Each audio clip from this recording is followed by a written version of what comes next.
Aussi dans la case.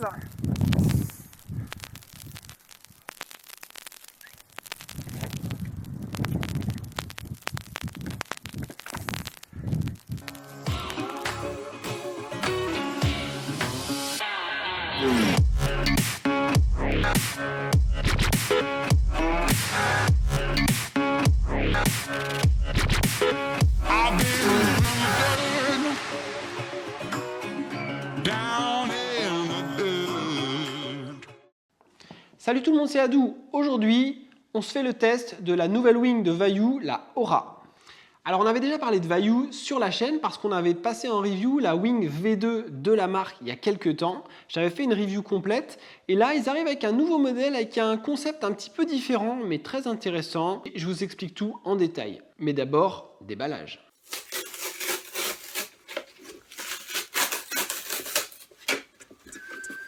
Vayu.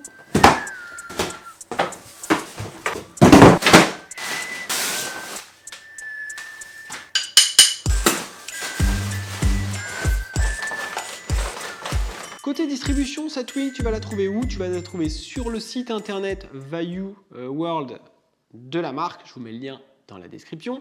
Et vous allez la retrouver dans des shops qui distribuent la marque. Au niveau des surfaces, on va retrouver 2,3, 2,8, 3,5, 4 mètres, 5 mètres et 6 mètres. Donc entre 2,3 et 6 mètres, il y a du choix pour tous les gabarits, toutes conditions. Tu vas retrouver 3 coloris, vert bleu, bleu, dominante de bleu avec cette espèce de vert un peu pâle et du jaune. Et sinon, les tarifs oscillent entre 799 € pour la 2.3 et on va être sur un tarif de 1059 € pour la 6 mètres, plus grande surface de la gamme. Au niveau des matériaux, on est toujours en double ripstop sur cette wing, ça ne change pas par rapport à la wing V2. Côté renfort, on va retrouver des beaux renforts au niveau des oreilles et sur les différents segments qui constituent le bord d'attaque pour protéger les coutures qui sont le plus exposées à l'abrasion. On retrouvera toujours ce petit patch sous la poignée de Freefly avec du néoprène pour ne pas abîmer la main quand la main frotte dans les surfs. Sur les poignets, on a un système innovant qui reprend les tubes rigides de la wing V2. Donc on aura des tubes en alu comme on avait sur la wing qu'on avait testée, mais on a par défaut des poignées souples et le concept et l'intérêt de ce modèle, c'est qu'on peut, via un kit de remplacement qui est fourni avec l'aile, opter pour soit les poignées souples qui sont montées d'origine d'office, ou les tubes rigides pour ceux qui ont aimé les wings à poignées rigides ou qui ont eu la wing V2 de chez Vayu. Tu as un petit kit avec 2 tubes rigides en alu. Soit tu gardes les poignées souples que tu as par défaut montées sur la wing, soit tu les démontes, tu as des petites vis, des petites cales et tu viens mettre en lieu et place les tubes rigides si tu aimes naviguer avec des poignées rigides. Système de gonflage, on est en one pump, gros conduit. On a gardé ce qui fonctionnait bien sur la wing V2. Donc on gonfle à un endroit, en bout, quart de tour avec les petits ergots, le standard comme sur beaucoup de wings en ce moment. C'est simple, c'est efficace. Sur les pressions de gonflage, la marque préconise du 7 PSI. Bon, moi j'avais gonflé un petit peu plus, ça a été bien rigide comme ça, je l'avais gonflé à 8, c'était nickel.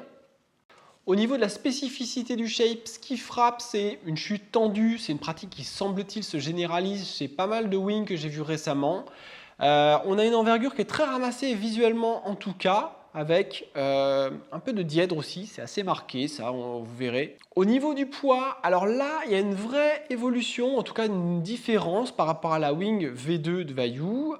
On a une wing qui sera 2,3 kg en 4 mètres, ce qui est très bien. Tu prends une Strike, une Orao, une Takun, on joue aux alentours des 2 kg, un petit peu en dessous. Tu prends une Slick avec son Wish Alu, on était plutôt à 2,5 kg, Wing Ride pareil, la Takuma RS sera 2,4 kg. Donc bref, on est bien. On passe au test terrain.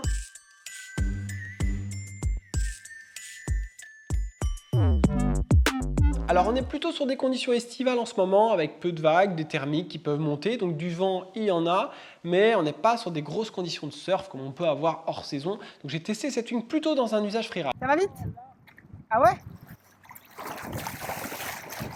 On démarre par la plage basse, le pumping. Alors attention, ce n'est pas une wing très puissante. On n'a pas beaucoup de main arrière et je pense que pour des gabarits d'un certain poids, il va falloir pas hésiter à prendre peut-être une taille au-dessus.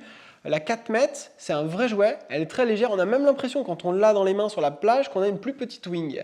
Alors il faudrait comparer les surfaces avec d'autres wings, mais effectivement il faut quand même avoir un petit peu de vent soutenu ou adapter la taille de votre foil pour partir relativement tôt. Sur le ressenti premier bord, alors certes, il faut s'arracher un peu pour partir de l'eau, mais la wing est rigide, donc le feeling au pumping est très agréable. L'envergure est ramassée, donc elle ne traîne pas dans l'eau. Moi, je navigue en mât 75, des mâts plutôt courts. Je suis pas très grand, je fais 1m70. Donc c'est un sujet sur lequel, des fois, je suis un petit peu tatillon, l'envergure de l'aile. C'est comme les mâts qui ventilent, mais ça, c'est un autre sujet. Et une fois qu'on s'arrache de l'eau, on a une wing qui est très légère dans les mains. On l'oublie vachement, elle est légère. Elle tire pas mal de la main avant, creux assez bloqué sur l'avant. J'aime bien ce feeling un peu windsurf qu'on retrouve aussi sur certaines ailes du marché. Donc pour accélérer, c'est plutôt bien. La rigidité aussi. Moi, je trouve qu'une wing n'est jamais trop rigide. J'ai trouvé avec ce creux assez bloqué sur l'avant qu'on avait une wing qui avait tendance à avoir envie de remonter au vent. On a un cap qui est assez facile et qui est évidemment facilité par le foil que vous allez mettre sous la planche. Ça, c'est évident, hein. C'est pas que la wing qui fait le boulot. Mais j'ai trouvé qu'on était bien. Et l'intérêt de cette wing légère, c'est de remonter au vent facilement pour pouvoir se mettre des gros downwind et pomper. On va le voir après. Sur l'ergonomie des poignets, alors moi j'ai bien aimé les poignées souples parce qu'en fin de compte, ces poignées souples, elles sont quand même pas très hautes, relativement tendues, donc c'est pas des nouilles. J'ai essayé des wings avec des poignées assez longues et plus fines.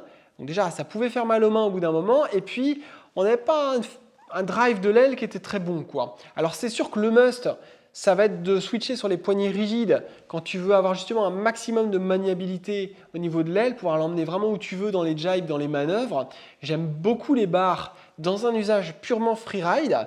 Par contre, dans un usage plus vague, freestyle, jump, downwind, je vais bien aimer les poignées souples parce que je trouve que ça allège l'aile. On a parlé de 2,3 kg, c'est le poids donné aile nue, un poignet souple. Je ne l'ai pas pesé avec les poignées rigides, mais en tout cas, c'est clair que les tubes ont un certain poids, donc tu vas perdre en légèreté, surtout quand le vent est faible et que tu veux laisser flotter ton aile sous le vent. En tout cas, j'ai trouvé que l'aile était saine, qu'elle ne bougeait pas. On n'avait pas ces effets parasites, des fois où l'aile peut bouger de haut en bas. On est serein pour accélérer assez fort, même au portant, parce que l'aile est assez ramassée en envergure, donc on n'a pas cette crainte d'avoir l'oreille qui va rebondir, qui va taper dans l'eau. Donc au niveau des touchettes, les rares touchettes que j'ai fait, je m'en sortais bien. Je ne butais pas dans l'eau, donc ça c'est plutôt bien. Elle est assez saine à ce niveau-là. Quand on lui met les poignées rigides, on récupère encore plus de contrôle et ce côté sain en freeride si on a l'objectif de tartiner, de tailler des grandes lignes droites et de travailler ses manœuvres.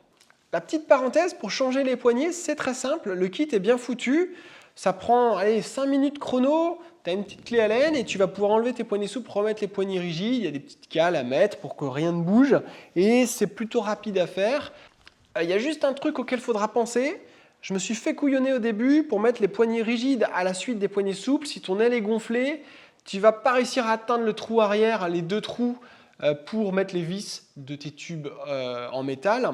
Donc il faut un peu dégonfler la latte centrale pour rapprocher, pour pouvoir récupérer un peu de mou pour pouvoir fixer ta poignée. Ensuite tu regonfles, tout se met bien en tension, c'est nickel. Une petite remarque, que ce soit en poignée rigide comme en poignée souple, j'avais le cas sur la Wing V2, ma latte centrale a des petites rides, des endroits où le tissu plie un peu, c'est un peu bizarre. On aimerait que le matériau soit complètement lisse, je ne sais pas pourquoi c'est comme ça. C'est pas lié aux poignées rigides, ça le fait avec les deux. En navigation, quand l'aile se met en tension, on les voit moins, mais elles sont présentes. C'est juste une remarque comme ça qu'il faudra peut-être prendre en considération chez la marque. Je l'avais signalé sur la Wing V2 également. Pour la stabilité en drapeau, c'est top du top. Là, on a vraiment une wing qui est enfin super légère, que tu oublies en free fly. Tu peux te concentrer sur ton pumping, ta planche, ton foil et oublier cette wing. Elle est très neutre, pas de mouvement parasite. Elle a un peu de dièdre, donc je pense que ça doit aider l'aile à flotter. Elle est légère aussi, elle a une faible envergure. J'ai bien aimé la rigidité de la poignée, la longueur de la poignée m'a pas dérangé, sympa. C'est vrai que le passage en free fly et du free fly au mode cruising et inversement se fait sans couture assez facilement parce que la poignée avant ou l'avant de la poignée avant est assez proche du bord d'attaque. C'est un sujet que j'aborde souvent dans mes reviews parce que ça me paraît important. À ce niveau-là, il n'y a rien à dire. C'est vraiment easy du slip-bar. Pas de souci. Dans la plage haute, vent fort, alors j'avoue j'ai bien aimé les poignées souples dans le vent fort parce que ça t'amène ce petit extra de confort dont tu as besoin quand le vent commence à vraiment chauffer. Donc j'ai bien aimé. L'aile se tient bien, elle bouge pas, on a cette chute tendue, on n'a pas une aile qui va flapper, on n'a pas une aile molle, et puis la légèreté de l'aile fait que tu es bien en termes de rigidité pour moi. Alors gonflé à 8, un petit peu plus que ce qu'était Préco, je la trouve vraiment bien rigide. J'ai pas, si je compare à d'autres modèles du marché, alors attention, on va pas comparer à des modèles en Alula ou très haut de gamme, parce qu'il y a des modèles qui sortent aujourd'hui qui sont pricés un peu plus haut, plus premium. Mais si on compare sur des wings de construction similaire, on a une wing qui est plutôt dans la catégorie des rigides. Et enfin, dans les manœuvres, alors le jibe, ça passe tout seul. C'est encore mieux en poignée rigide parce que tu peux faire pivoter l'aile en ayant cette jonction vraiment où tu fais corps avec l'aile. Mais ça passe avec les poignées souples, c'est très bien aussi. Moi, j'ai beaucoup aimé. Ça me rappelle un peu la Takoon sur la gestion des poignées longues. Donc, c'est plutôt intéressant. On a un bon mix entre la souplesse de la poignée au niveau du matériau, mais une certaine rigidité quand même avec ces poignées qui sont assez tendues, qui ont un matelassage quand même assez épais. Dans les manœuvres, j'avais vraiment eu des mots très enthousiastes sur la capacité à virer en tac de la Wing V2. On retrouve ce feeling. Je trouvais vraiment que la Wing V2 pivotait, mais toute seule, elle passait au-dessus de la tête toute seule, même quand on amorçait le passage de l'aile au-dessus de la tête trop tôt dans le tac. C'est une wing qui n'était pas du tout exigeante, qui était très intuitive et vraiment vraiment ultra facile. Là, on retrouve ce feeling-là, sauf qu'en plus, on a un gain de poids. On a une wing qui a un poids plume, qui a un poids vachement light. Donc, dans les tacs, ça passe tout seul. On a gardé l'intuitivité, je ne sais pas si ce mot existe, de la Wing V2. Mais on a en plus un gain de poids qui fait que la sensation et l'expérience dans les manœuvres est vraiment agréable.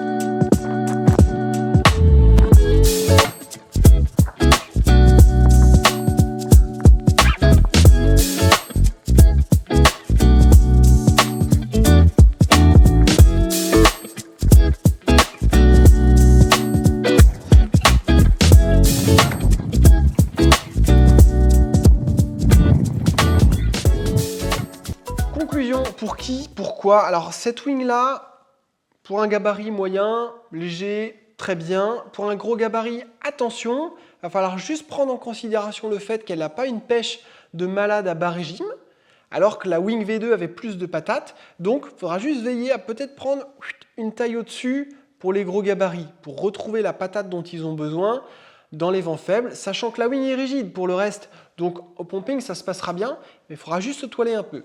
Elle a une envergure très ramassée, donc le fait d'aller taper un peu au-dessus en surface ne sera pas un réel problème en navigation et au décollage. Ensuite, ça va être une super wing en free fly, notamment dans la configuration poignée souple, parce que la wing est légère, on l'a déjà dit, mais elle s'oublie, elle est neutre, elle ne bouge pas, donc ça m'a beaucoup plu. Ça m'a bien plu. Donc pour ceux qui veulent faire du downwind, du free fly, du surf, c'est une très bonne wing dans sa configuration poignée souple spécifiquement.